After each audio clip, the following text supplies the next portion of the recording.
Leave him alone. He doesn't like you. I do, and she knows it. She loves me. Don't you, Lana? Don't you love me, Lana?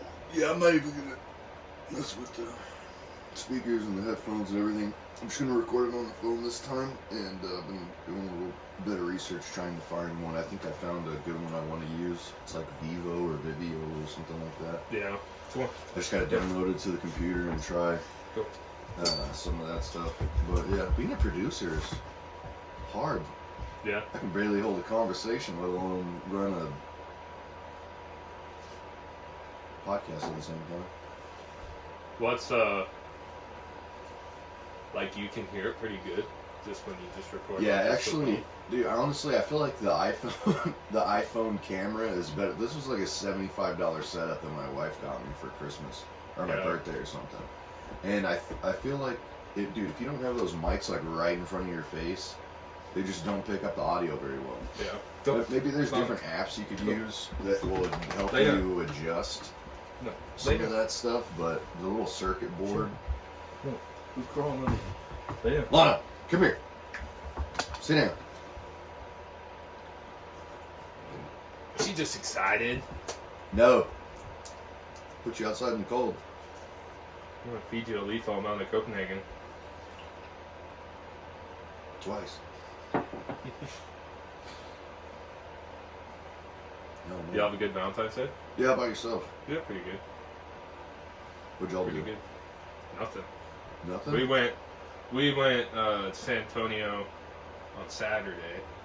Went to Umaya, that all-you-can-eat sushi place. Oh, nice. And just kind of dicked around. We tried to go to Costco. We were thinking about getting a Costco membership. But Costco, you know how like the vibe and how fucked up it is at HEB? 10 times worse than Costco, dude. Oh, no. Yeah, Sarah and Emily shop at Costco, I think. They have a Costco membership online. We went to Sam's Club, and the Sam's Club membership is like $20, dude, right now, for the year. That's it. And they have some good deals. Like, we went and walked around. We just walked right in. The Costco one, you have to, like, scan your fucking thing right at the door. They're, like, waiting. And it looks like a Home Depot on the inside. But it's food and stuff. And, like, there's so many fucking people in there. And she's like, just go over to that desk and they'll get you. I'm waiting in line. And they're like, are you trying to get a membership? And I was like, yeah. And they're like, go over there, that side of the desk. I'm like, okay. Stand over there. And, like, wait there for a while. Like, you getting your picture taken? I was like, no, I'm trying to get a membership. They're like, oh, just go right over there. I went and so we stood there. I was like, let's leave. She's like, okay. It's like, why is this so complicated? Yeah. You know? Like, why is this so fucked up and complicated? Let's just get a membership. Yeah. But Sam's Club was nice.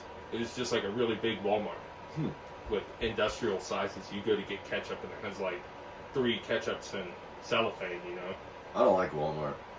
I don't like their meat. Their meat tastes weird. They had a lot. It's a totally different brand at that Sam's Club. But the meat was not as good of a deal as I thought it would be.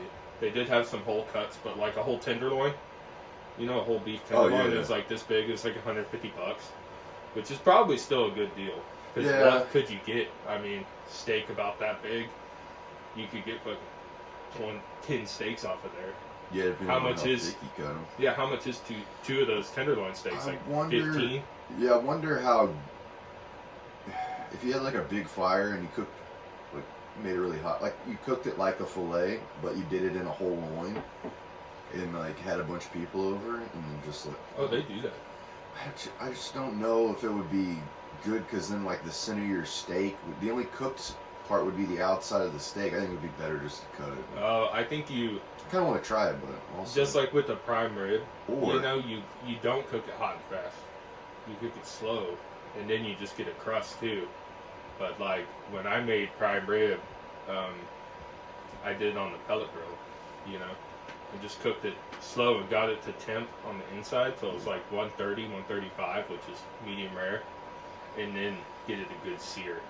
Those people that like their steaks like super rare would love that though, you know. But I like medium rare, but I like the outside to be burnt. Like, I want the fire hot. I want it to Yeah. be really hot. I do too. It's risky to do it that way. I hate overdone steak. Yeah. You know, it's like I don't even want it anymore at that point. I get every once in a while you go in HEB and those New York strips are on sale. I don't Like- know, I hate, dude. I've never gotten a good one. Me either. Out of all those, They're always tough and Yeah. they're shitty and they dry out really fast. I'm like, who eats it these? happens to me every single time I get them. Is this I even get off them the and same I'll animal? cook it, and it's like I swear I'm cooking it just right. I'm like I use like a thermometer and stuff, Yeah, and that's then your I problem. go to cut into it, and it's like You're poking Right. holes in it. You're letting all the fluids out. Dude, it depends. I'm sure that can affect it, but I've made plenty of good steaks temping them. I'm just joking. I used to cook my steaks like well done whenever Yeah. I was younger. And when I say younger, I mean like 24. I didn't get into like medium and medium rare until I started hanging out with my old boss. Until someone like started making them for you, and you're like, damn, dude, this is good. Yeah. No, he was like, why are you eating your steak like that? And I was like, I don't know. Oh, you know what it was? We would go down to the coast, and we stayed at this. He had a boat that a pier down there, and they had this restaurant that everything they made there. They moved somewhere to that little square in like Port Aransas, you know, on the island. There's like that little square with all the bars, and there's that one white restaurant that's like real famous. Everybody goes there in the back of the little square area. It's like right on Is the it water. Port Aransas or the one? It's the one on the whichever one's on the ocean side, like the island. That area right over there. Is It's that? a great big white building. Yeah. Yeah. Anyways, they moved from there to an alleyway right over there, and you go down the alleyway and you go upstairs. There's no signs. You just have to like know where it is. And last time I went there, they were having like an event for somebody, and you couldn't even get food. But they make steak, sandwiches, sushi. Yeah. And We went there. I know few. exactly what you're talking about. You went to that place? Mm-hmm. Their food is the best. We did not have a good experience, dude. Really? Yeah. Are you sure you know what I'm talking about? I'm pretty sure. Every- It's like a 3-story building. No. I think And- it's a 2-story building. Mm, Because they were on the top floor. It was just like a Yeah. brick building. And but you there's walk in. like multiple restaurants there. No, they have like the whole floor to themselves. Well, it's crazy that there's multiple places that have steak and sushi. They have like a little bar in it. I thought the bar was all the way down the. Maybe I'm misremembering this, and maybe they got a new cook when they moved. But when they were at this I think place, we went on a bad day well, because it had like super good reviews, but Yeah. we were so disappointed because it was so expensive, and we waited forever, and there was like 2 waitresses, you know. maybe you did go to the right places. Everything, like one person, you're gonna spend $80 Oh, per person, and we would every time we would go there, dude. Everything I got was perfect. It was a lot of food and it was great. And then I got a tuna sandwich. I got a tuna sandwich there, and I didn't know any better. I'm like a redneck kid. you thought it was gonna be like tuna and mayonnaise, Yeah. it's She like goes, tuna salad. I said, I guess I'll just get the tuna sandwich, you know. Yeah, I was tired of eating the same thing every time I went there. And she goes, how do you want your tuna? And I was like, I don't know, however it comes out of the can. And then they started laughing at me. And he was like, no, how do you want it grilled? Like it's a tuna steak, and you put it in the sandwich. And I was like, I don't know, whatever you think's best. And then they brought it out to me, and it was like pink all the way through. It was like sushi on a sandwich, basically. Which I didn't eat sushi at the time, so I was kind of freaking out a little bit. But I was like, I bit into it, and my boss goes, "Oh, that looks good." And I was like sitting there chewing on it. I was like, "It's actually really good." I was like, Yeah. this is badass. So good. Yeah, Cody loves stuff like that. I think that she got something like that when we went there. Where it's like she loves like a tuna steak. Like when we went to that Umaya place, she always gets tuna tataki, where it's like they just sear it real quick and put like a bunch of sauce and stuff, and it's just slices of tuna that's pretty much raw on the inside, but has a little sear on the outside. Yeah. And she'll just eat that shit all day, dude. She loves it. Which it's good to me, but I like sushi better. Want a little rice with it. Yeah. But But yeah, Sam's Club was pretty cool, dude. I'm gonna get you some stuff from there one day. It's your club. I think you're just a little biased because you share the same name. What was it? There was a couple things that were like a hell of a deal, dude. Like, do you go to the grocery store? Yeah. Like, are you familiar with the prices of stuff and shit? For the most part, yeah. Like, the Tide Pods, there was like 125 count one, and it was like $25. Oh yeah, that's nice. It's like, damn, dude. They're usually like $17 for 15 or something like that. Dude, they're so expensive. Yeah. But I'm like, man, if we could just go there, and because we have room to store stuff at our house, you know, so it's like just get a bunch of paper towels, toilet paper, and laundry detergent, dishwasher pods. In case they try to do another. No, just so we don't have to buy it here, because that's what kills us. It's like we're doing good on money, and then we go to the grocery store, and that one comes up. It's like you just go get food. It's like $250, $300, you know, but then you're out of like all the cleaning stuff, and then it's like $500, dude. And it's like, whoa! I guess we gotta put this one on the credit card. Yeah, the thing that killed me this year was like just bad financial decisions. You know, we had some money saved up. We're like, let's go to Colorado. Yeah, sure, let's go. That's a great idea. And then like anytime there's a holiday or something, we have to do something. So I'm like, this year, it's gonna be boring. Nobody's gonna like me. Well, there's a happy medium. Yeah. You know, it's just hard to find. I'm just tired of living like I'm so sick of living paycheck to paycheck almost. Yeah, sometimes I'll save up a little bit of money, and then as soon as money gets saved up, it's gone. And I'm almost like, I'm not blaming Jamie, because I make, you know, the decision too. I could say no, or I could, you know, whatever. But it's like, I kind of want to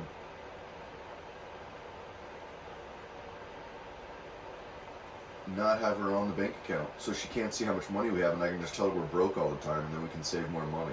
Does she want to save money? Like when y'all She talk wants to about save she money, wants but to? anytime we have money, like they want to go out and eat like every weekend. I'm like, So she's like, you know how sometimes you wake up and you're like, I don't want any beer this afternoon. You know, you're like, I'm not gonna drink. And then by the time 5 o'clock rolls around, you're like, just run. And then that night you end up like drinking 8. Yeah, I never think like that. Unless I was like drank too much the night before, then I'm like, I don't really want any beer. Yeah. And then when 5 o'clock rolls around, well, I have one too. But I'd never just wake up on a random day and like, I don't feel like drinking today. You know what I'm saying though? It's like you want to save money until it's like, oh, I don't even think well, of beers. now I kind of want to go I kind of want to go to the store and get this because I'm like that too. No, I don't think that. Well, I think never that's want what to Jamie's just. thinking. Oh, okay. I never want to just go spend money. If when I was by myself, and again, I'm not blaming my wife. I am part of the decision, so I blame myself. You know, I take responsibility for No, that's how my financial decisions. But I guess it's a lot easier when you don't have someone egging you on. You know what I mean? And I would never trade my wife or my family for financial stability and loneliness. But you know what I'm saying? Yeah. It's like we need to both sit down and get a new budget and actually stick to it. And we got, like, her car's almost paid off, my car's almost paid off, but it's just the unnecessary spending that we do that I want to put a button on, like, make sure that we're One not that really helps me sometimes, that might help her too, is to like go through your account and write down the stuff that you would deem as wasteful and show her 1 month's worth. She's done that. She's done that for Be like, both of look, us. dude, this is like $1,000. We could have had $1,000 in our bank account instead of going out to eat and going to that one thing, you know? Because there's cheap things you can do, you know? Because me and Cody talk about it, and she'll do the same thing. She'll get all bent on shape. She's like, okay, I guess I just won't have fun anymore. And it's like, no, just you don't have to go to SeaWorld and spend $400. Go to that indoor playground thing. You know, it's only $40-$50. Yeah. Like, that's a lot cheaper. And don't get food. Eat before. You know. You know what? I do think about spending money, or I did think about spending money. With the things that I think about spending money on are like, it's not like experiences, it's more like investments. And you could say it's a bad or a good investment, but I've been pretty good with my cars, you know, buying and selling vehicles. I never really lose money on a vehicle. You know, when I bought that, I had a 2016 Camaro that I bought, and I took care of it, and then I got lucky with that one because right around the time of COVID, I sold it like when everything got real expensive. I guess because everybody got some money from the government, so everybody was like buying shit, and then the price of everything went up. And I ended up selling that car after having it for 2 years for $2,000 more than I bought it for. Yeah. And it's just like, hey, it's like I leased a car and got my money back. Yeah. But I'm the same. Like I buy tools.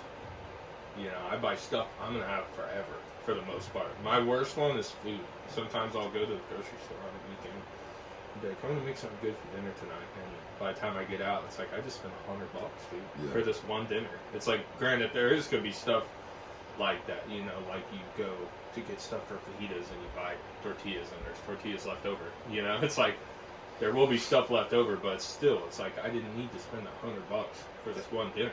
and if it was just me, I like it. Well, Bailey will sit there and just eat meat with me too, and so will Millie. She'll just eat meat and sausage. But if I bring home a dinner plan that's like just meat, you know, my wife gets upset 'cause she wants sides and everything else. And I'm like, that's ridiculous. Why do you need those things? Just eat the meat and then be quiet. And then she stabs me and I go to sleep. But You should tell her to quit defying you. That's my new one. defy. Don't defy me, woman! Did you learn that at church? No. I have heard some cool words in the Bible. My new favorite one right now is indignant. Indignant. Indignant. Doesn't that have a nice, like, freaking like, snap to it? Yeah. You indignant woman. I was trying to think of a way to use it, but that was perfect. Yeah, I almost have read all of Matthew. It's just pretty good, man. It's easy to read.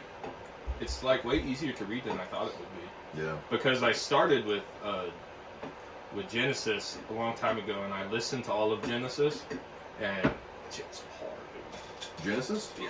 I like Genesis. It's just hard when you follow the all the. Well, girl. Just making sure this was actually still recording. I don't want to repeat it last week. I think the only way I could listen to it and actually follow it is like sit down and like study it and like write down all those names and put Do like a branch. yes, and 'Cause then I I think it would help me understand more. But I think in a couple of them, it's hard to see like Seth's branch, and I think they also talk about Cain's branch of like family. Maybe I'm wrong, but when you're reading it, it's hard to keep that in your head. You know, I think I'd have to have it like. I like listening to it on audio because then I just get like a story picture playing in my head. It's like a movie in my brain. You know, Yeah. But yeah, that one's pretty interesting. yeah, You if you want to like real weird stuff, Revelations is weird. You're like that's what I hear. it's. I don't know if it would be like, I don't know if you could simplify it saying it's like hired. It's almost like the dude. So he's like either went and visited a higher dimension, is like viewing this future from a higher dimensional space with God, or whoever's showing them the seals, like they're breaking open the seals. But it's really weird the way that everything's described. And if you read or listen to the book of Enoch, it's the same way. It sounds like a book of Revelation for their time, and it was like for it's Noah's grandfather's time. Just crazy. How crazy to have a book of Revelations like written after you.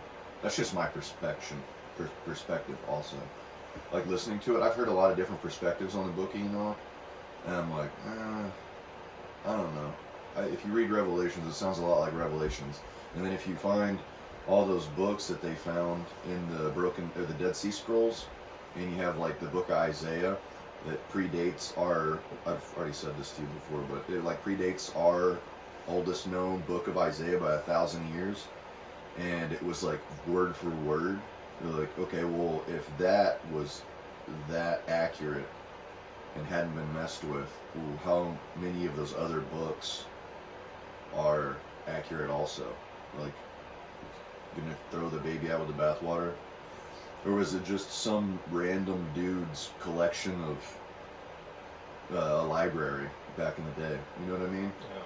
But it'd be pretty hard to say that, you know, because just for how long it's lasted, you know, and because it's not like you start reading it and it's like you can follow it and it's not like it jumps around. It doesn't make sense. Like it makes sense. It makes sense. You know, it all kind of flows together. There's some like contradictions in it, but not that many. You know, it's just.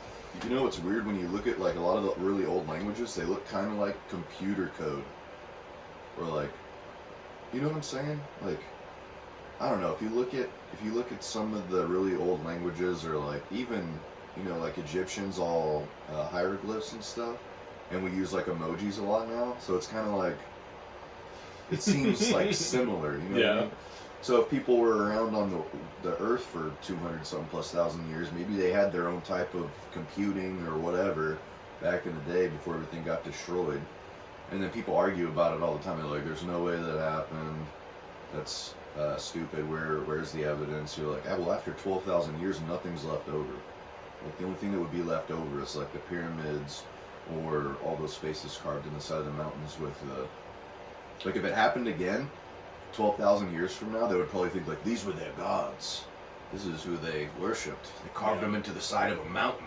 How do you think they did that? It's crazy. That's all that would be left. No metal, no nothing. Yeah. Unless it was like frozen in ice. I think the part that's like has been the most difficult for me is just like you hear like Jesus is teaching, and if I was in that time and this dude started teaching what he was teaching, you know, it's pretty hard to tell myself honestly that I'd been on the good side. You know, there's some like verses in there where Jesus is like, you need to love me more than you love your father and your mother and your wife and your children, and some dude like came and told me that, and I didn't, you know, because a lot of people probably did not see him perform miracles and just heard about it. And you just like hear that stuff and you're like, what the hell? You know, you talking about crucify him, you know? It's like you can kind of see how that would happen. Yeah. You know, and we all want to think like, oh no, we'd have been one of the 12 disciples. We'd have listened to everything he said. And it's like, if that happened now, you'd be like, get that dude out of here. You know? Yeah. What the hell's wrong with that guy? He's crazy. I don't know. I'd probably hear him out and see what he has to say. I'd listen to him first. I would listen to him talk about everything. And then I would be like, because, you know, like the Bible says, if you want discernment, pray for it. You know, like, the discernment's just a gauge of right and wrong, you know. And in the end time, when the Antichrist is around, I believe Jesus is around at the same time. Or like, you know, the second coming of Christ is supposed to be around at the same time.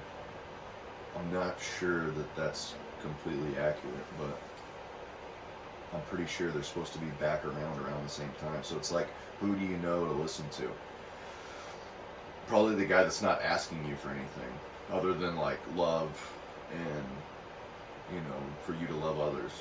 You know, God is love. That's probably the only thing he's probably going to be asking you for. Yeah. It's not going to be like trying to bribe you with shit. Someone's trying to bribe you with stuff. Well, he doesn't, and you're right. That's like the difference. It's like there are some similarities with like Jesus and like some of the stuff you hear about like cult leaders and stuff. You know, some of the stuff that he says, but he never asks for anything, and he's never trying to really like get people to follow him. He's just like, kind of putting out his information and be like, you know, this is how it is. You want to like, you know, you want to come with me? Yeah. Or you want to be like damned to hell with weeping and gnashing of teeth. There's a lot of that. That's a good line. The weeping and gnashing of teeth? Yeah. A lot of the verses end that way. Crying and yeah. That's weird. You know, the perspective, like, or like, just the way that people say things and how it changes over the years. It's funny. Sayings and like just in our lifetime, like things that our grandparents would say, and now you listen to it and you laugh at it. You're like, oh, that sounds so dumb. You think that's how weeping and gnashing of teeth was? Yeah. And now that's like. Now you're like. Now it's like he's cooked. It's like torture and agony. Yeah.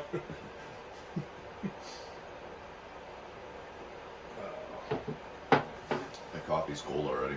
Oh no. At least I wasn't using a glass cup this time.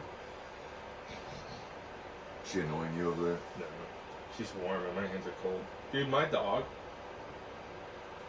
like, pushed open the gate while we were in San Antonio yesterday and was just sitting on her front porch.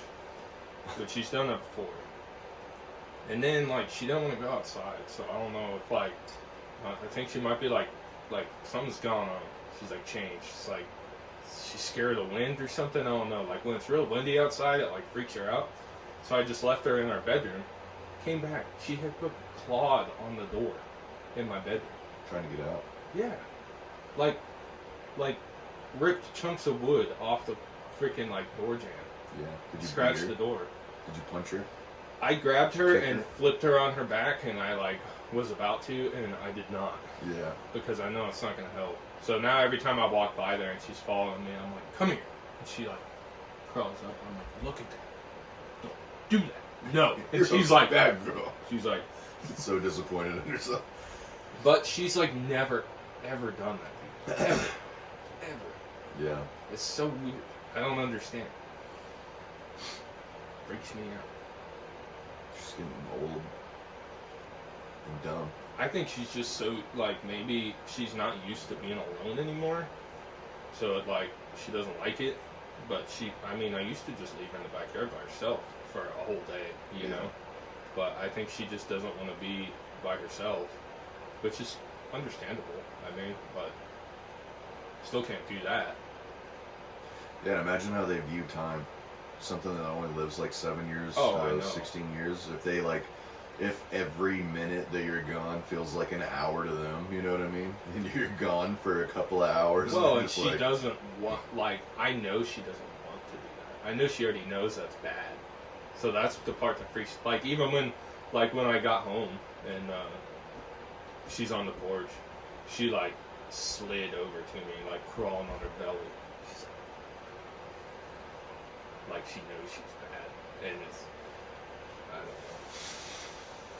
That's weird. It's very frustrating though. Have you seen, do you like scroll through YouTube videos or anything? I haven't been. I see, we were talking about the Antichrist and stuff earlier. I see, like, a lot of times there's people trying to compare Elon Musk to, like, the Antichrist. Or, like, you see, like, is Elon Musk the Antichrist? And like, as he's doing, like, the Neuralink and stuff like that. And I'm like, I definitely don't think he's the Antichrist, but he's definitely probably paving the way for him. I wonder if, like, I think it's very possible that if AI goes the way, like, if there's no interruptions and it's just allowed to do kind of whatever it wants to, eventually it would probably be able to build its own, like, silicone body and, like, embody a human robot, whatever type thing, and then just have access to all the information at all times, just answer whatever. And then if you're tied into, like, Neuralink or whatever, it can just talk to you through your brain. Well, and they're Dude, so weird. easily And manipulated. we'd be doing that to ourselves also. Think how easily manipulated we are just by scrolling through YouTube and Yeah. Facebook and stuff, you know? But the bandwidth would be different, because, like, our brain, regardless of what you have punched into your brain, it can only do so much. So if you have, like, a quantum computer brain, do they think, like, quantum computers are looking into other universes to like a multiverse, like looking into other universes to solve problems. That I don't understand, but it sounds weird. It's crazy. But I'm like, yeah, what if the Antichrist isn't even human? What if he's like some AI bot that we create? I think that would be kind of funny. And then like, what if you heard of a long time ago they were going to try to clone Jesus with the Shroud of Turin because they believe that his DNA is on that shroud. And so they were going to try to force the second coming of Christ. So it's like building the Tower to Babylon, dude. Yeah. So, like, what if the AI does that and he's like, I am Jesus? Yeah, that'd be weird. And creepy. But it sounds like something some, like, super intelligent entity would do to manipulate people. Be like, no, I am the actual embodiment of Jesus. Like, you can't tell me I'm not. I am that DNA, that thing. Like, yeah, but were you sent by God, or did you, like, self-produce yourself? Like, you know what I mean? Like, that's weird. Yeah, I don't know how I feel about all that. I like information. I love to learn, and it definitely makes it easier, dude. There's no doubt about it. But do we really need all that information? You know? Not all the time, but I think it's good to. I think it's better to have it, not need it, than need it, and not have it. Yeah. I I can see how it could be helpful, but I can definitely, obviously, anyone can see how it could be used for bad. Because I feel like it's definitely going down that road. When you say it, like, what do you mean specifically? Just AI in general. Oh, yeah. I mean, like, if they already, it's like they kind of have already used that to be manipulating us by, they're almost dead on like ads they show you. Certain things you get on, you know? I think that's more it than, people are always worried about their phones listening to them. I'm sure there's some of that, but I think they're just so good. I think they're so good at, like, knowing what you want based off of all the stuff you look at that they can kind of, like, figure it out, you know? Yeah. Which is not all bad, because sometimes you see stuff that you never knew you wanted until they showed you, but they're not doing that for the good of you. They're doing that to sell a product and get ad revenue, you know? So if they just keep doing that and keep doing that, it's like, what do we become at some point? We're just like puppets that we're just like there to buy stuff for them, and that's all Facebook and TikTok is. It's like they're just trying to keep you staring at it, showing you all the shit that they think you like, you know, and keeps your attention, even if it's bad for you. They don't care. Anything that gets your attention, they think that you like. That's like the shitty behavior. I'm sure they know you don't like it, but they know that hate is also a good motivator, you know. Yeah. Like, so they show people stuff they. That's why I think the Democrats are like highly invested in guns and ammunition. You know what I mean? Because they're kind of softball the idea of like getting rid of guns, and then a lot of times not even softball it. It's like, why do you need this gun? Like, well, you don't need this gun specifically. You know, Joe Biden's view, like, all you need is a double-barrel shotgun. Like, no. If you're going to fight against the government, you need an F-15, but to protect yourself, you don't need a double-barrel shotgun. That's not what it says in the Constitution. Maybe you need to, instead of defunding the police, fund them better, and then have, better, attack crime more. You know, we have laws. When someone kills somebody, don't put them away for 25 years. If there's definitive evidence showing that they killed somebody, either kill them too, or put them in jail forever. Like, well, it's like, imagine government is you, and the people are your children. You know, the more you let them get away with, the more they try. You know? Yeah, but so it's like if you're stern up front, like I am, and my wife has a hard time with that. One of her big problems is when she's on the phone, they come up and like mess with her. You know, they keep talking to her, doing this, and she's like, stop. I hear it all the time. Stop, go away, go do that. They do that to me once, and I'm like, get the hell out of here, you know, I'm on the phone. So they don't mess with me. I pick the phone up, and Matthew will be sitting next to me, and he will get up and go away because he knows that he can't mess with me because I have zero tolerance for that. Yeah. You know.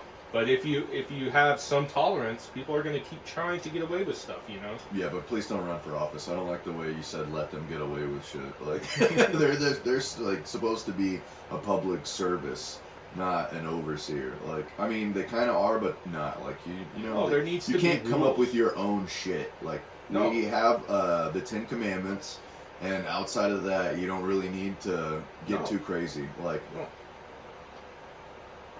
hold on. I'm like, did somebody just slam a door outside? No, it's probably my dog out there. But yeah, all you need is, you need rules, probably less rules. Less rules, but better enforcement. And that'll be better for everyone, because if you have too many rules, you can't enforce it. Just like with kids, you gotta pick your battles, you know? Sometimes you see them like picking their nose, and it's just like, sometimes you just let that stuff go, you know, because it's not worth like getting into some big ordeal and making them cry and run to the room and like, it's like, just let it go. I think whenever you run for office, you should have, I think this would kill like the incentive to, you know, do things to make yourself more money. That person should have a fixed income for the remainder of their life. Like, maybe it can be adjusted if there's a cost of living change, but reasonably. You know, they have a house, like buy them a house, like a nice, not an unreasonably huge house, something that's nice, something that's, you know, livable, and give them a reasonable living wage for the area.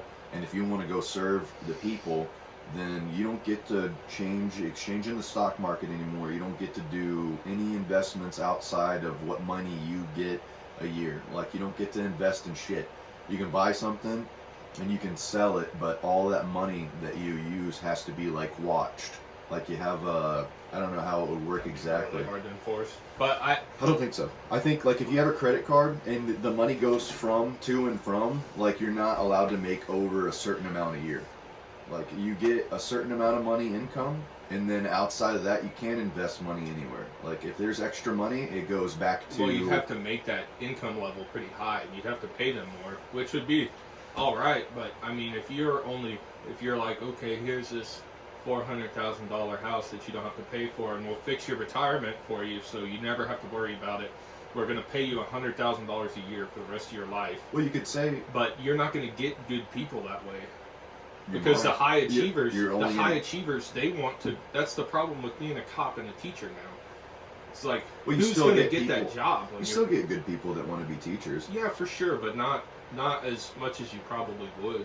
Yeah. Because that high achiever's like, why the hell am I going to go teach and get mistreated and paid $40,000 a year with like some pension plan and decent insurance when I could go work for this company and I could make $800,000 a year? You know, it's like, I know I can do that, so why would I sacrifice this, you know? But I think it'd be the same thing in government. I think that is kind of what's going on, you know, already. It's like, think of all the CEOs. I think that's what happens when you get paid too much and don't have enough, like, I think the Doge idea is a good idea. Like, somebody watching over them, making sure they're, but then who's watching them? You know what I mean? Like, that's always the problem. Yeah, who's watching them? Like, the worst example of it is whenever insurance companies were, you know, you're required to have car insurance by law. And then, like, oh, you just kind of made them more powerful than the law. Like, now they can kind of charge what they want. They say, like, what does the average person make? How much can they get afford? And then they charge the maximum amount. And then you pay your car off to them additionally.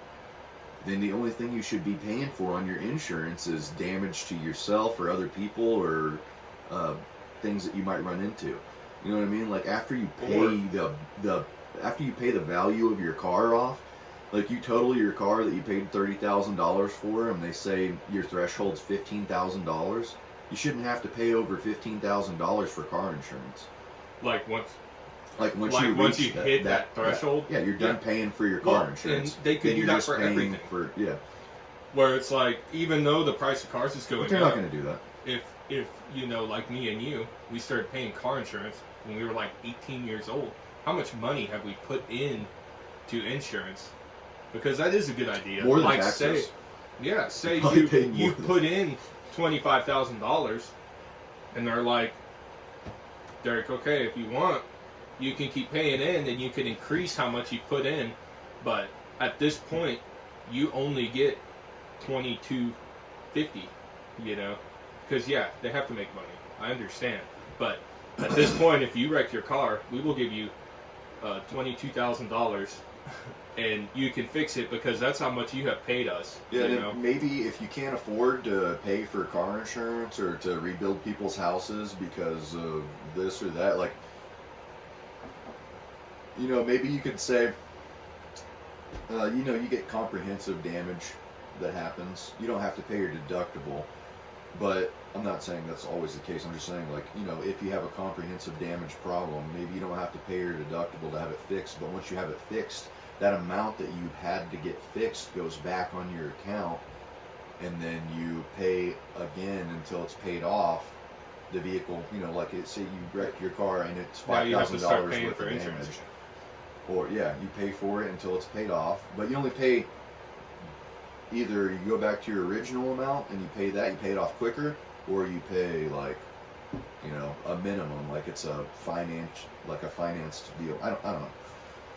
Well, I think the problem is it is a business now, and who And knows? you have to pay other people, so they got to keep everybody paid. Well, not even that, but they're also those companies are like worried about their investors, their stock prices, and so they spend, you know, like the one that really freaked me out. Like that's why some of those, I think that's why some of the car companies failed, like Chevrolet and stuff, is they were trying to kind of manipulate their stock by buying back stock from investors to raise their stock price. So they had enough money, but they used their money unwisely, and then the government said they were too big to fail and bought them out. Yeah. And it's like, no, they didn't use their money correctly. Let them fail. You know, it's like, yeah, that would suck for our country if Chevrolet had failed, but it's like, let them fail. This is capitalism. You can't do this like half-ass thing. You know, it's either this way or that way. How much money did they, you know, donate to those parties that were in power? Well, who knows? And yes, like how many people work for them that are people like me and you? You know, that they would have lost their job, and that'd be bad. That's a big problem. Yeah. But at the same time, it's like, that's how capitalism works. That's the downside of capitalism, is stuff fails, you know? Well, it failed because of poor management. It was Yeah. I think it was the housing crisis, wasn't it? They were loaning out houses, Mm-hmm. like, you know. That's when banks were failing and stuff, because And they like made their stipulations for getting a home loan very minimal, you know? So they were giving out loans to everyone, and then the market crashed and people's houses weren't worth as much as they had gotten loans for, and that's when everything got haywire, because then people couldn't afford to pay their payment, and then they got their house back that was like a $300,000 loan, and it's only worth $200,000, and the bank is like, oh shit, dude, you know, we don't have enough money. But that's dumb. It's like, that's a bad financial decision. If you started making bad choices at the body shop, the government come bail you out, you know, because you mismanaged your funds. No. It's like, no, that's not Come how on, it guys. works. It's like, so if you get big enough and make like billions of dollars, then it's like you get saved. Why not save the little guy? Because that you could save, for saving like one Chevrolet, how many small businesses could you have saved? You know, 1,000, 2,000. Yeah.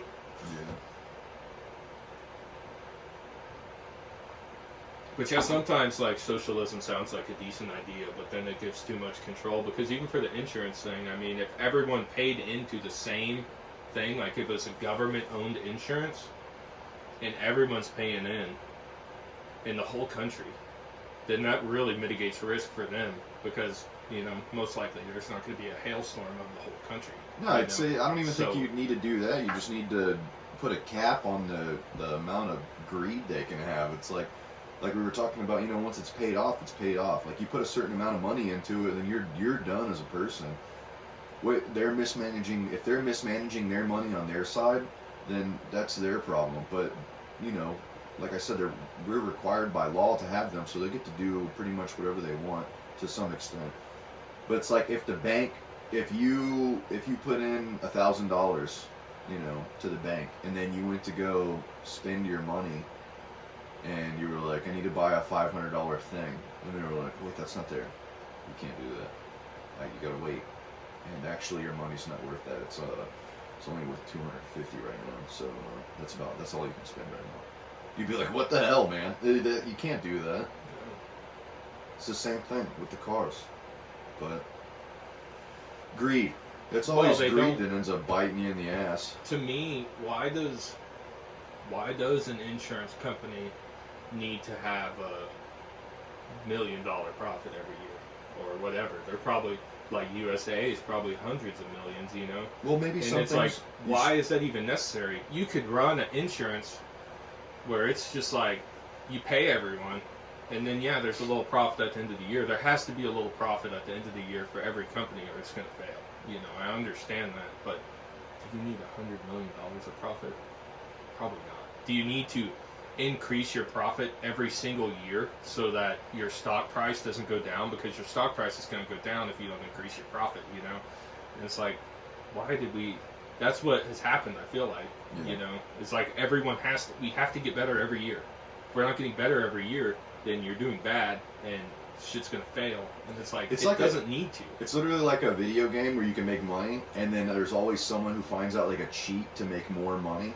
And that's the company that gets to the top, though. Yeah, they make like the whoever plays first, you know, whoever's playing first is like more likely to find these cheat codes and these you know, what do you call those, glitches in the game? Like, you got the game before everyone else, and you started playing, so you're like level 50, and everyone else starting out's like level 10, and you're already like, you're a juggernaut. No one can take you down, and that's like Facebook. You have unlimited money, and then they shut off that ability, but you still have all that money, and now you can play the game like it's like if we were playing poker, and I had $5, but you had $500, you're gonna win. Yeah. Like, you're just gonna win. It doesn't matter how good you are. Yeah. Because you're gonna lose a couple hands, and then your $5 is gone. Unless you're playing like as dumb as possible. Like, if you want to win, you're gonna win. You should win. But I think what we're seeing, that is there's pros and cons to everything, you know, and we're seeing a lot of the cons of capitalism now. I think that's why there's no middle class, and that's why it's like there's 100 companies that have like half the wealth. You know what I mean? It's like they've gone so far because they were the best. You know. Well, I think it's... And I get that. I get Apple was the best, but they might not be the best anymore. You know, but it's too late. No one else can get in there. You know, it'd be so difficult to try and get into that market and make it fair again. It's not going to be fair. Apple's going to keep selling an iPhone for $1,000 because they can't. Because we all have to have one. Unless you're like you would literally have to be like someone like Elon Musk or right. And it's like, why would you even mess with guys? That? Why would you even mess with that? You know, can you imagine trying to take on that beast?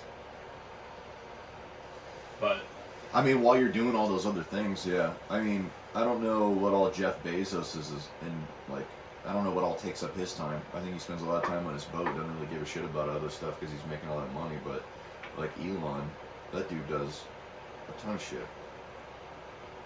Like, yeah, I don't think he has time for that. Of course he does. The Antichrist is busy.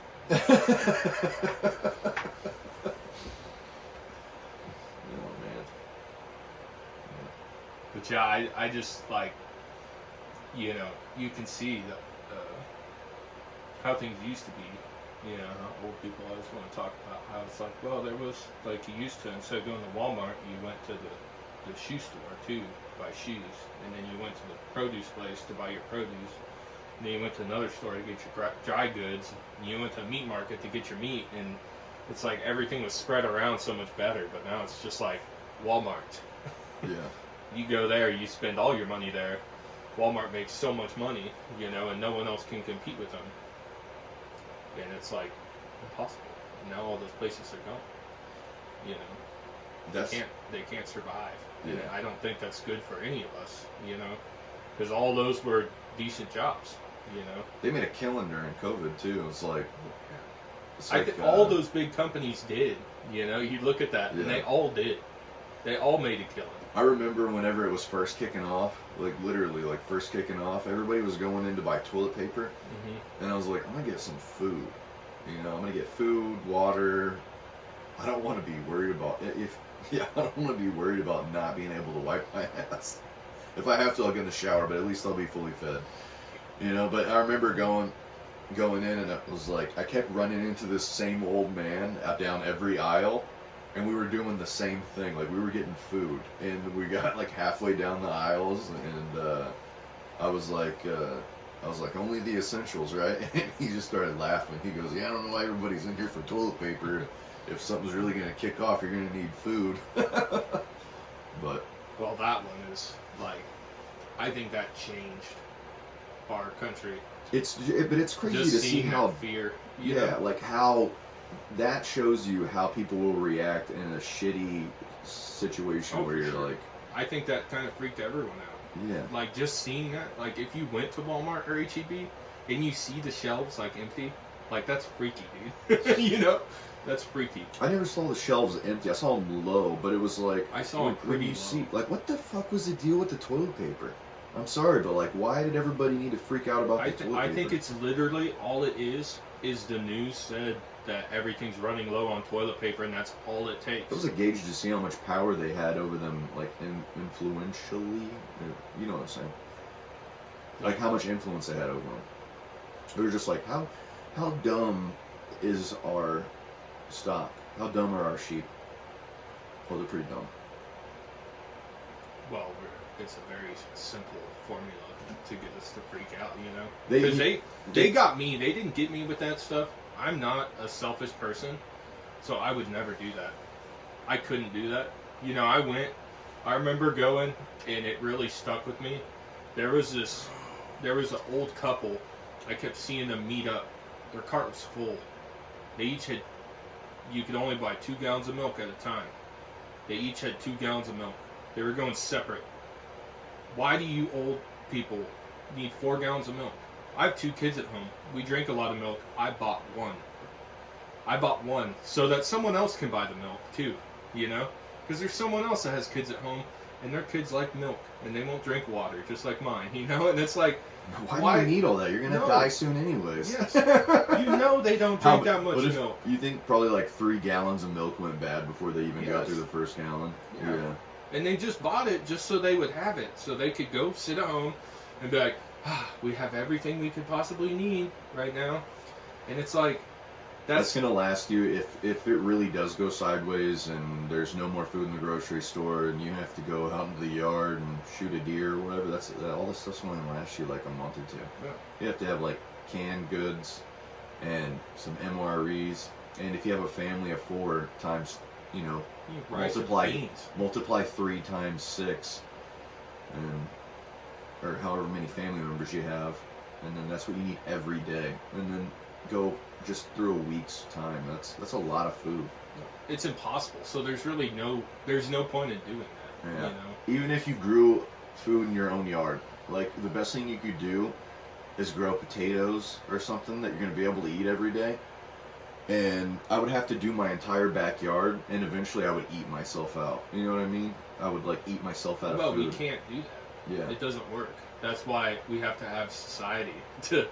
We have to have one dude that grows potatoes, and we have one dude that raises cows, and we have one guy that raises pigs, and we have someone that grows tomatoes, and we have someone who grows rice. And There was a nice house like 30 miles outside of town. It would have taken me like 30 minutes to drive to school. It was like 14 acres and it had this big ass house on it. And they wanted like $225,000 for it. And I think I said 14 acres, right? Yeah, it was like 14 acres. It had a big like field cleared. And I was like, I know how to work a field. Well, I'd love to get a tractor and make my own little food plot and have different sections of this and that. you know, That'd be awesome.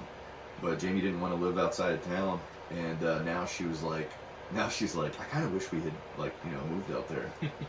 But yeah, that would have been cool. That whole house needed to be completely. It had like wallpaper you know, in certain rooms, And I was like, yeah, we'd have to tear all that down, probably drywall the entire house, and You who can knows get- how bad it was. We had but wallpaper. You can get it off.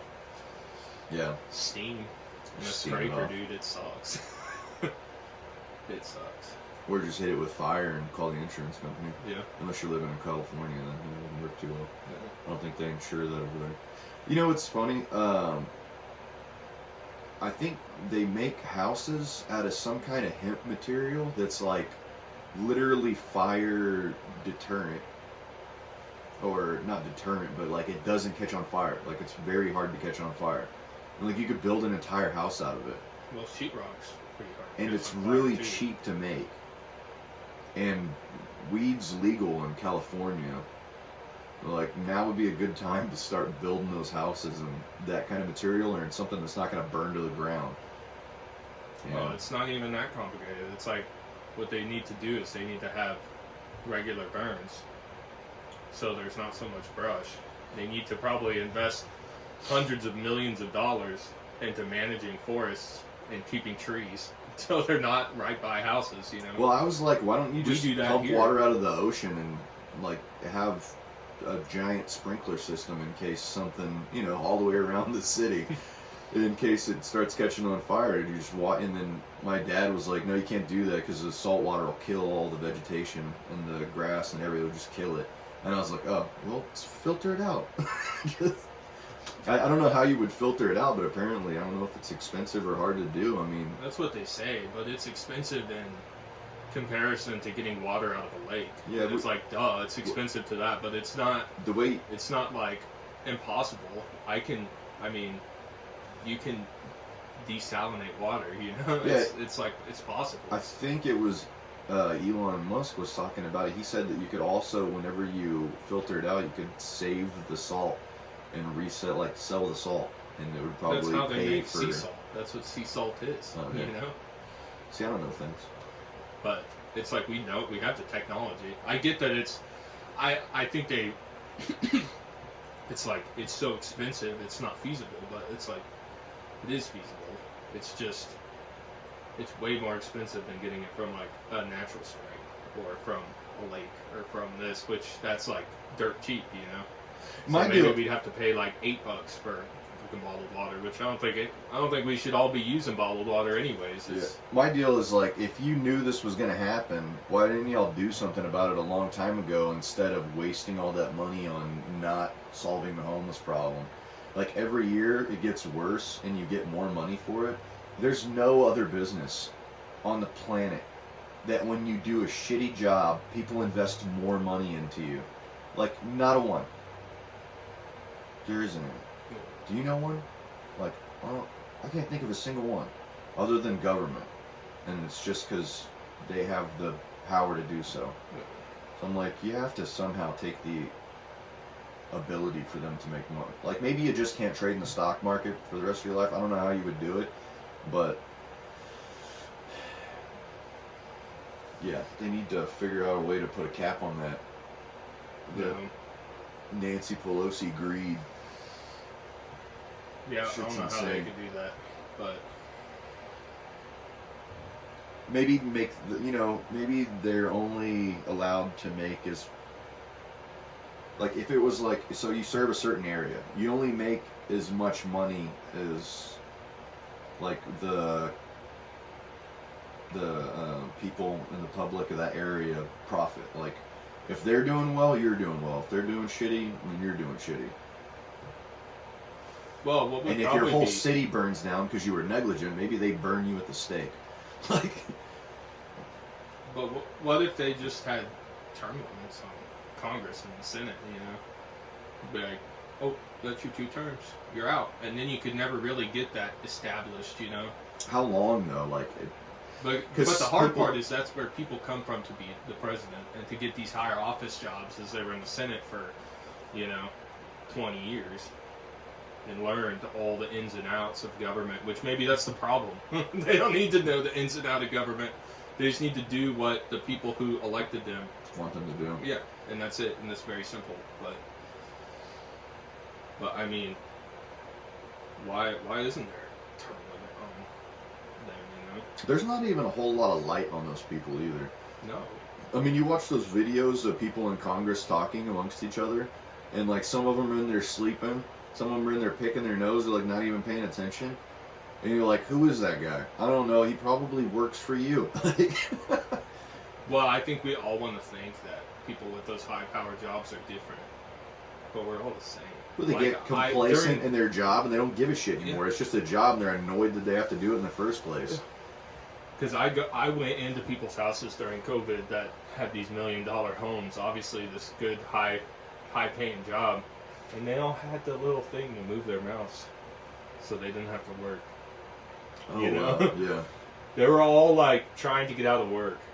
Still, I was it's gonna like you're making hundreds of $1,000s a year and you're trying to get out of work. I thought you were better. I'm the dumbass hillbilly that does this kind of stuff. I know. Not you. I was talking to somebody about that mouse moving thing, and I was like, dude, if I knew about that back in the day, whenever that was like going on or first going on, I would have applied for so many jobs, as many as I could find, and then just had computers and mouse movers, and yeah, just raked in free money. And what are they gonna do? Fire me? Yeah, fire me.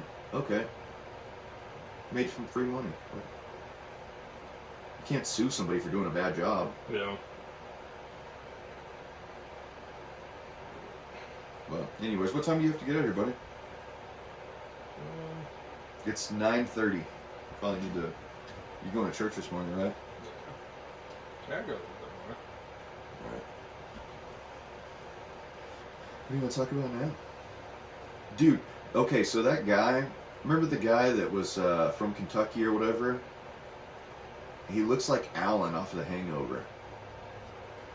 Like, whenever I first saw the little picture of him, that's who I thought he was. The guy that you were like, he could sell you anything. Oh, They were talking about Ibogaine. That guy, dude, I swear, he looked exactly like Alan off The Hangover with like a bigger beard. Did you see him? Which one is that? The Alan's the one that's like the Wolfpack guy. The guy that's like a comedian? I think in real The life, chubby he's- guy? Yeah. he does Between Two Ferns. Yeah.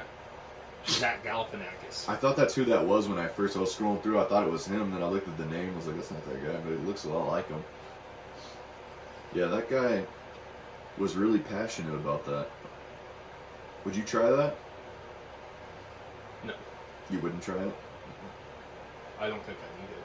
I don't know if I would try I think it it either. should be there, but I don't know that my brain could handle that kind of stuff at the moment. Well, I would try it because of like,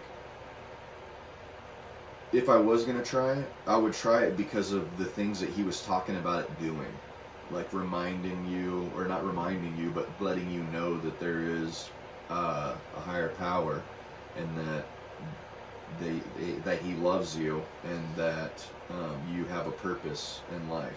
I'm like, I would like to experience that for myself, just to see if it You've is the experienced same. that, I'm sure. I'm not saying that I haven't experienced it, but I would like to see, because my biggest deal is like, in the Bible when it says all these people were talking to God, how come we can't talk to God anymore?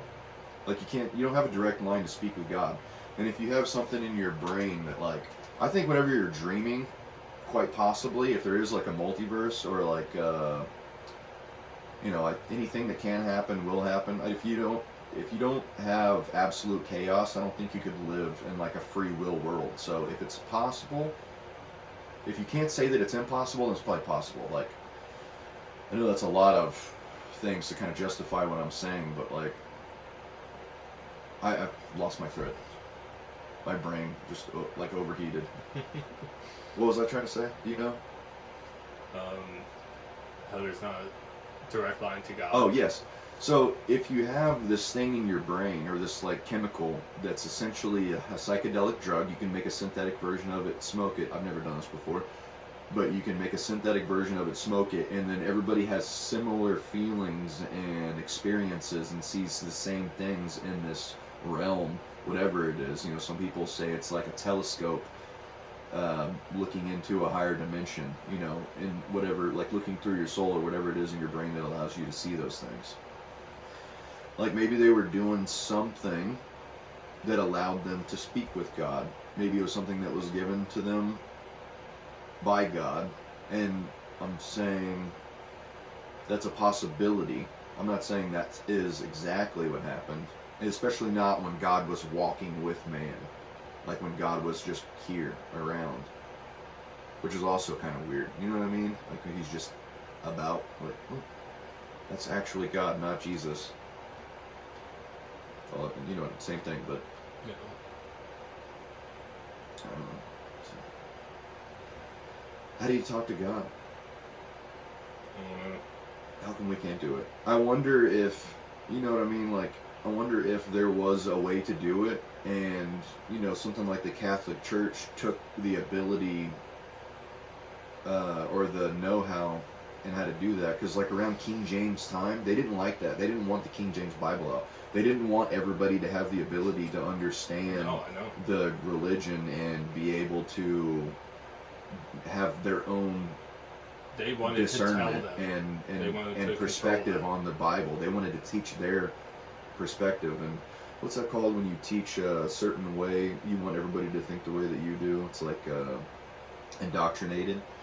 They were indoctrinating a religion, Yeah. which I imagine there's a special place in hell for those people, especially if in the Bible, you know, it says at the beginning, at the end, don't add, remove, take anything away from it.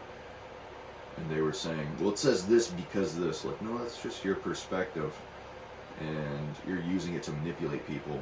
Yeah. And that is one of the abominations unto the Lord. Just like, you know, I mean, there's 5 of them in there, but I can't remember what they all are. I know homosexuality is supposed to be one of them, but I'm like, there's 4 other ones in there, and the people that judge the people for homosexuality, a lot of times, if you just pay attention to their average behavior, they're doing all 4 of them. So I'm like, the judge not lest he be judged. You know, like my uncle said when my uncle was going in to be a pastor at this church, and he basically went for an interview. He was teaching a sermon, and at the end of it, he kind of allows people to ask questions about him and his beliefs and so on and so forth. And this lady in the audience goes, "So what do you think about homosexuality?" But the way she said it was like real nasty and ugly.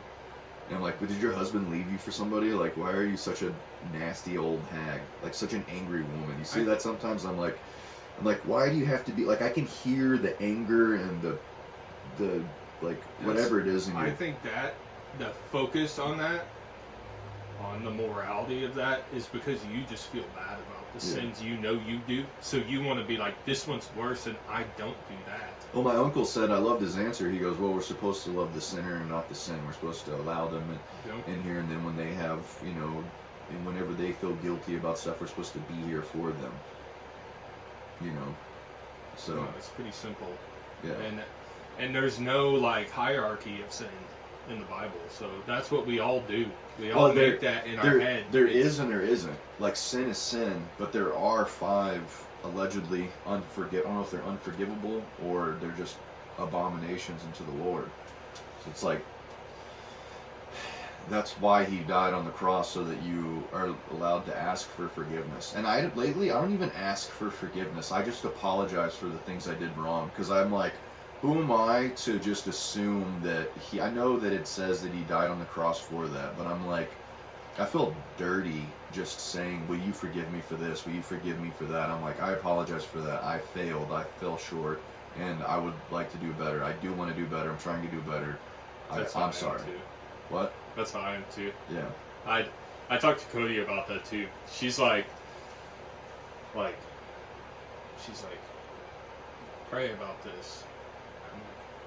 And my brain's like, Jesus, got bigger problems than that. I can't bother him with that. But I know you're not supposed to feel that way, you know. But I always feel that way. It's like, that one's not a big deal. I'll handle that one.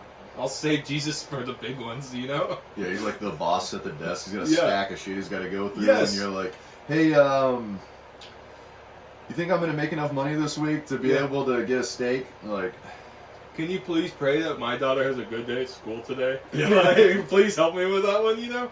And it's like, nah, I'll save it for like keep her alive, please. You know? Not to have a good day, but I know you're not supposed to feel that way. I think you're supposed to pray about everything.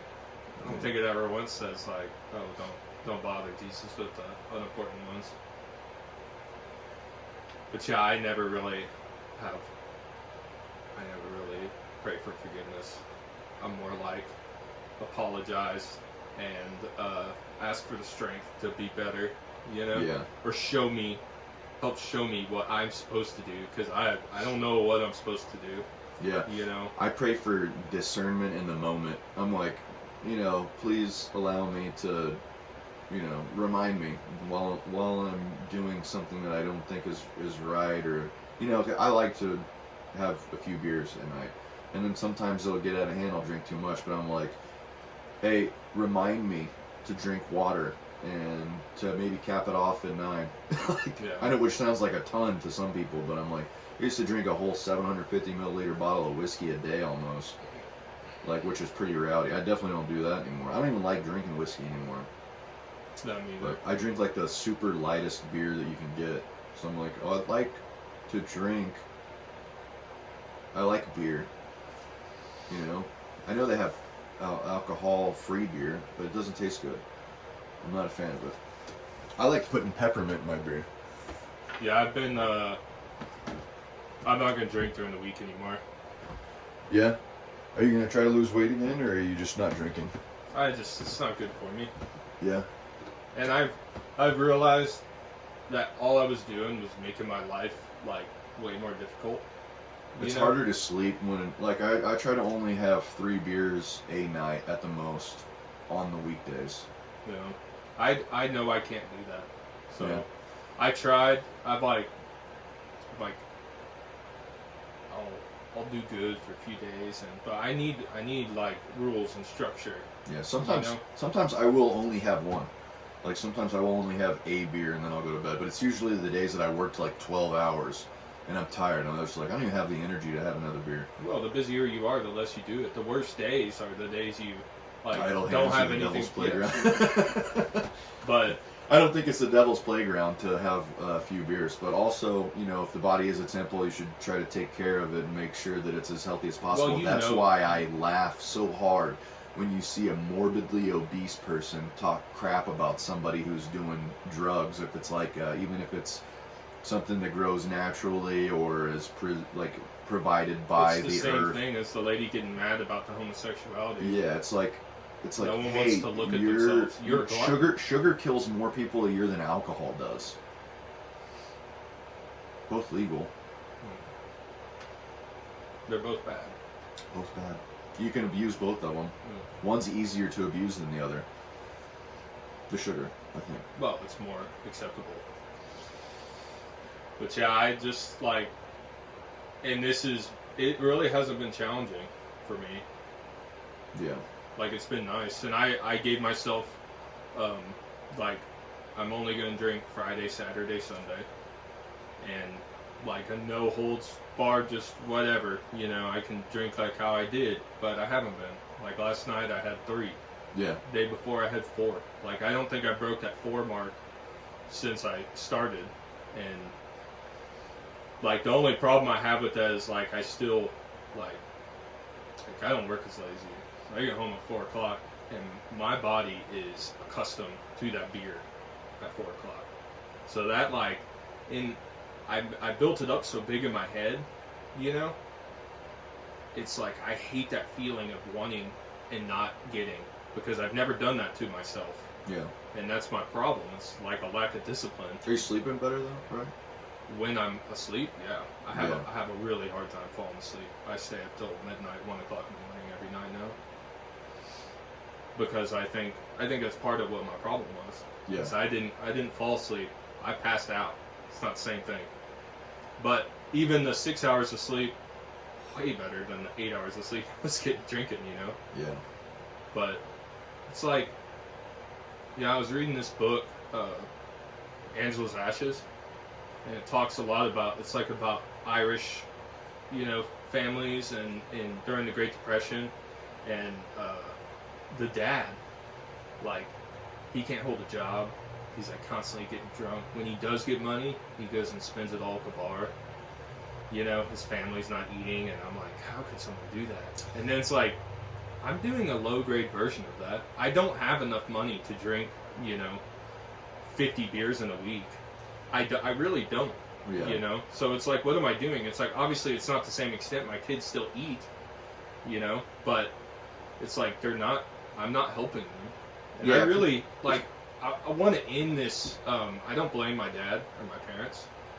But, you know, it wasn't until I was like 24, like, no shit, that I figured out that it was not normal to drink every day. Like, I really thought it was just like, that's just what people did, Yeah. you know? So, it's like, once I got to that point, and then it's like, I'm so used to it, I just kept going. And, you know, it started out, like, it was 2 beers, you know, at 20. It's like, it's 2 beers. And then, like, 24, it's, you know, 4 beers. 26, it's 6 beers. And You a know, lot of 28, times, it's 8 beers. a lot of you know? times whenever you first start drinking, it's like everybody's like, "Oh, how much can you drink?" Like, try to drink as much as possible. Oh, and That's kind of that's how everybody behaves.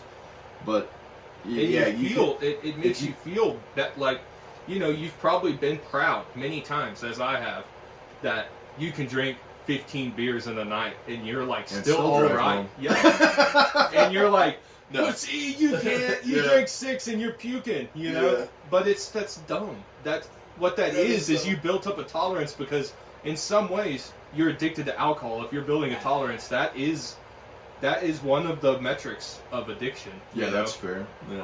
You know, and I think that's one of the problems too. Why, like, I think, well, I would describe mine as like we have this label of alcoholism, but I'm not a tobaccoholic. You know, why is that? Why is it different? It's not different. It's the same thing. You can just shut off nicotine. You don't need it. I do. I'm addicted to nicotine, but it's not this like big label. People Oh, aren't like yeah. if you say I'm addicted to nicotine, they're not like, I'm not going to Well- send my kids over to your house anymore. But if you say that with yeah. alcohol, they would.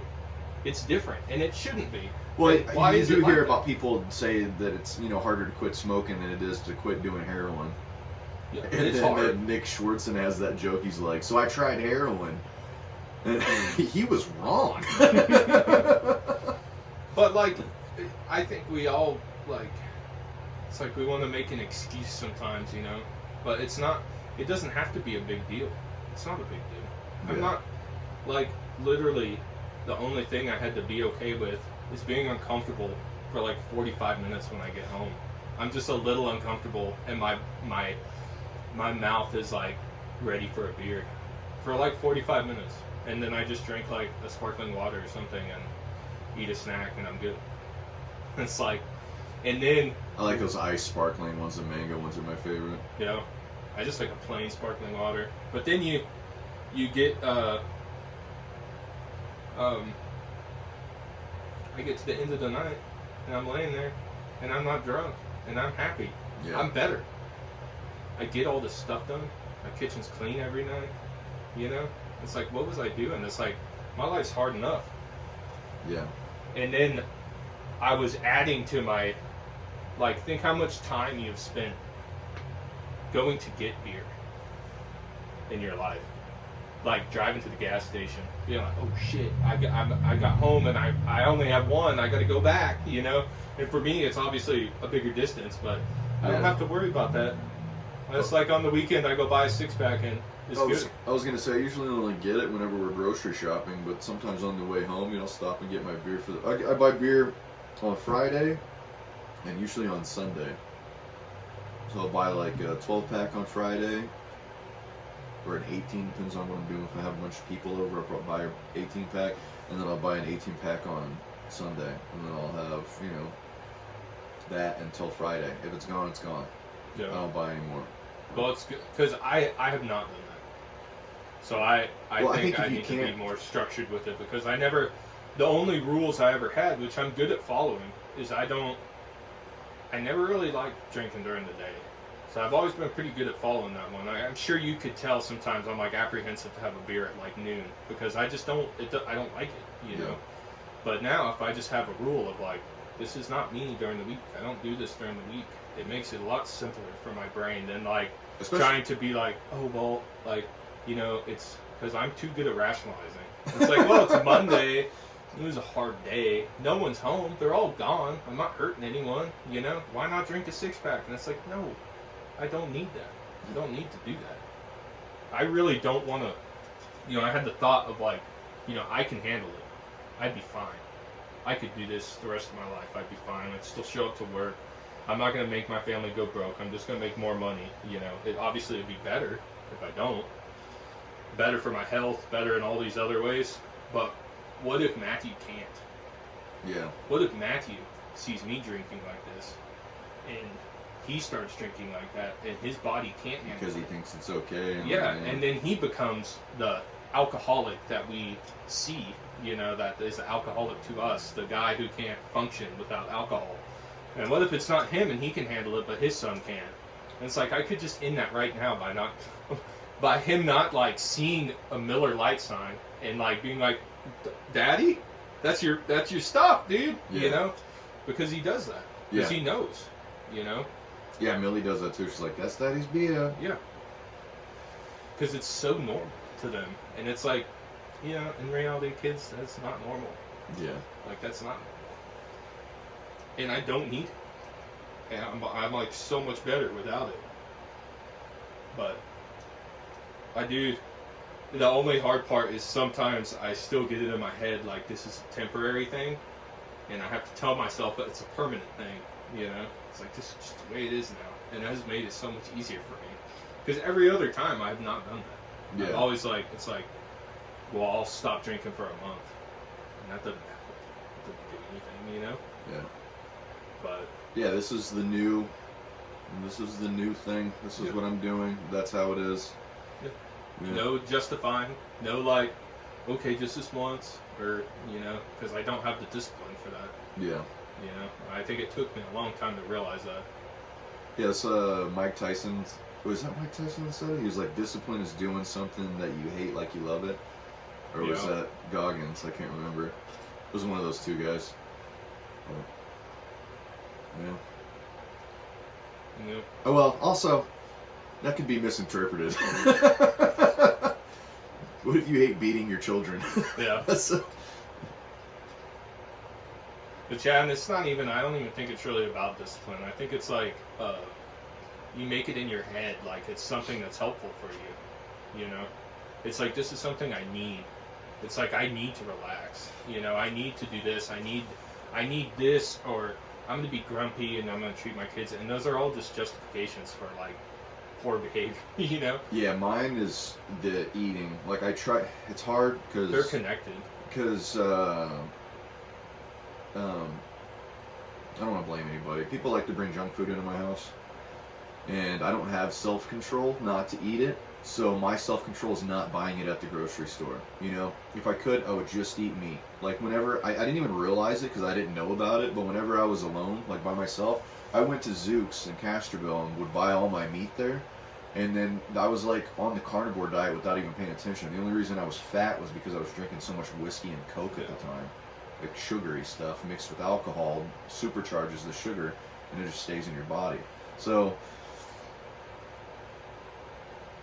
I don't like to feel bloated and crappy. And whenever you just eat the meat, I feel like, okay, now I'm full, but I don't feel like crap afterwards. And I don't need anything else to eat. Yeah. I'm good. That's it. But there's cookies. Hey, there's donuts. It works, but I think that's also like a, it's just like a coping mechanism that's not dealing with the actual problem of it, you know? What is the problem, though? The problem is that it's hard to manage your intake of other stuff. That you do, your body does need carbs and stuff. I know you can run without it and you do feel better because I've done the same thing. But you're always, you are always going to come into contact with like cheesy noodles. You don't have to. Just No, don't buy it.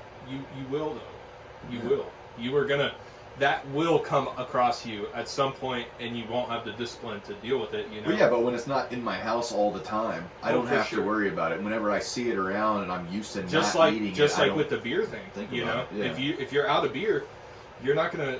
It's so much easier to when you don't have it in the fridge to not drink. I'm pretty you good know? at rationing, so I'm like, I don't really ever not have beer. Because I'll think like, hey, if I drink another beer, if I drink an extra beer tonight, One less I have for tomorrow. it's Wednesday, I won't have my 3 for tomorrow. Yeah. Yep. I have failed. You know, I have had really bad weeks where I was like in a shitty mood. I hated my job. I wasn't happy with my current living situation, and I come home and just wanted to turn it on and not worry about anything. But Temporarily. yeah, you know, that's just kind of cowardly.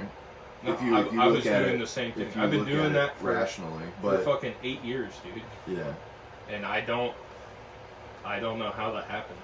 You know, it's like, how does that happen?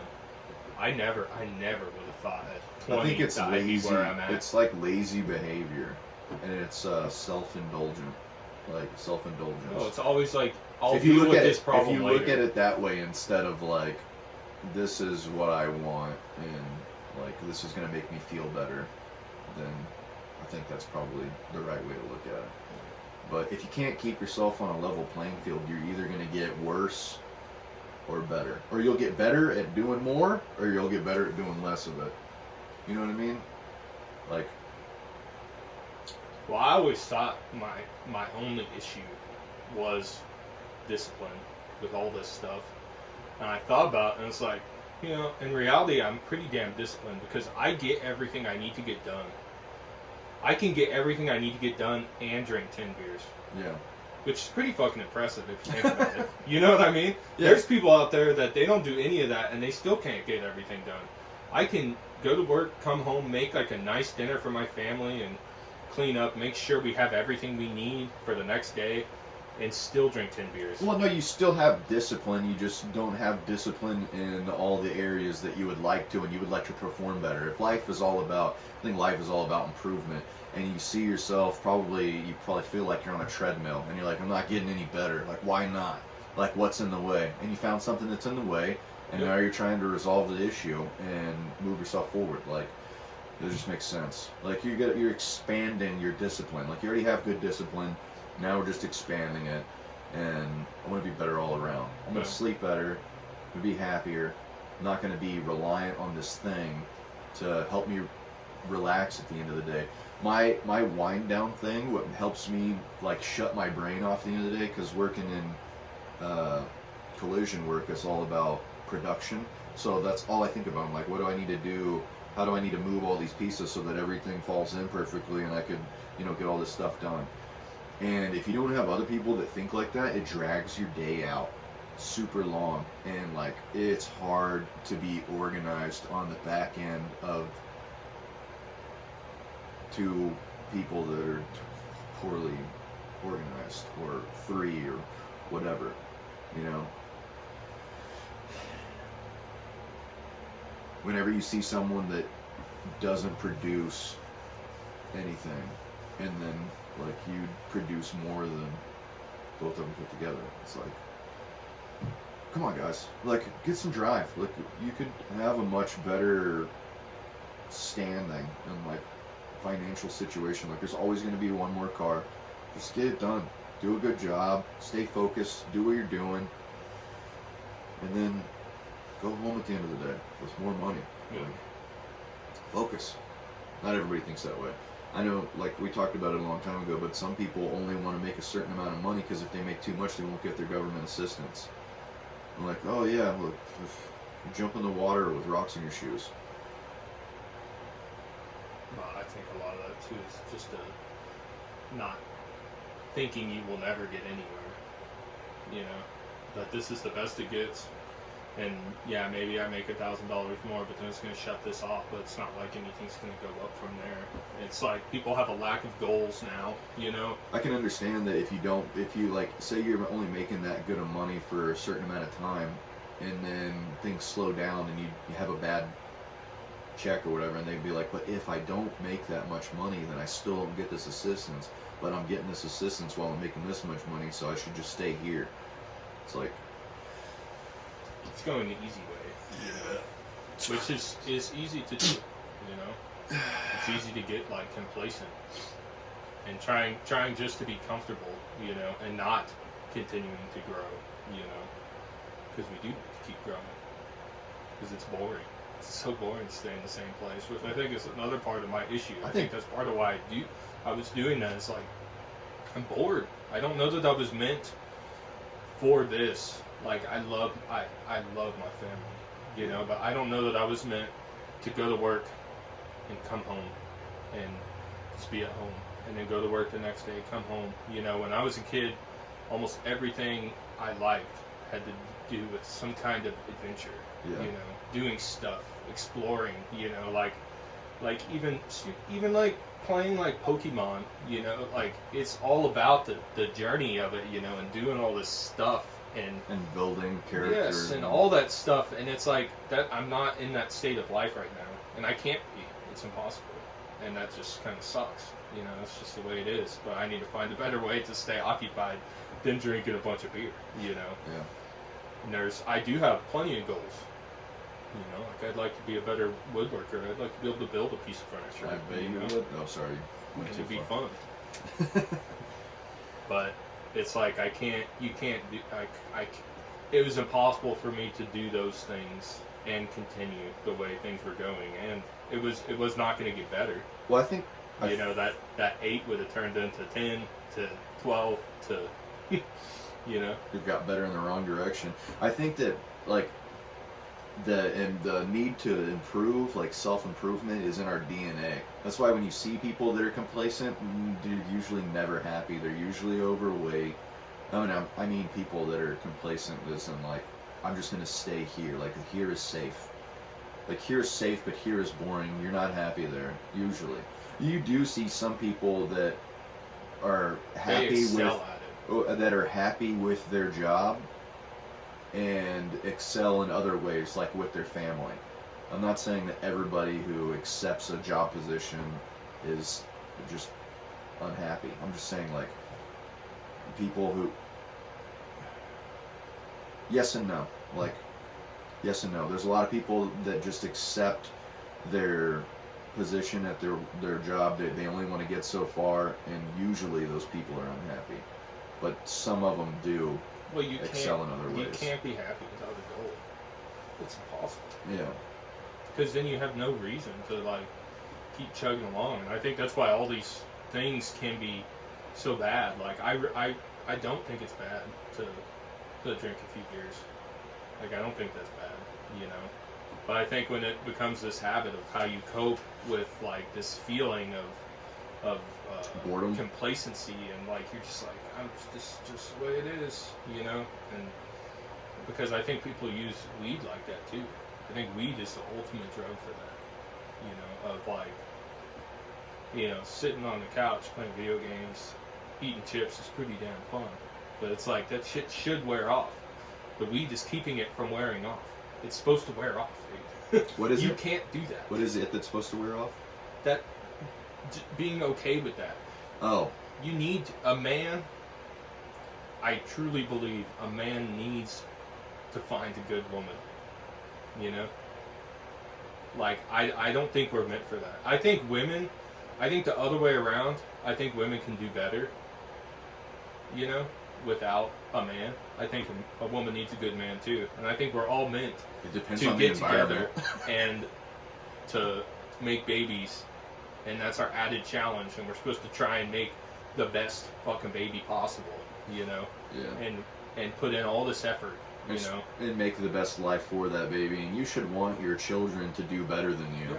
And that's the whole goal. And if we kept doing that for all of time, it gets better. That's how we got to where we are. You know, it used to be like you look back in the past and shit was pretty bad. You know, we all like to talk about how bad it is now, but it was pretty bad back then. But every year every generation we get a little better, get a little better, get a little better.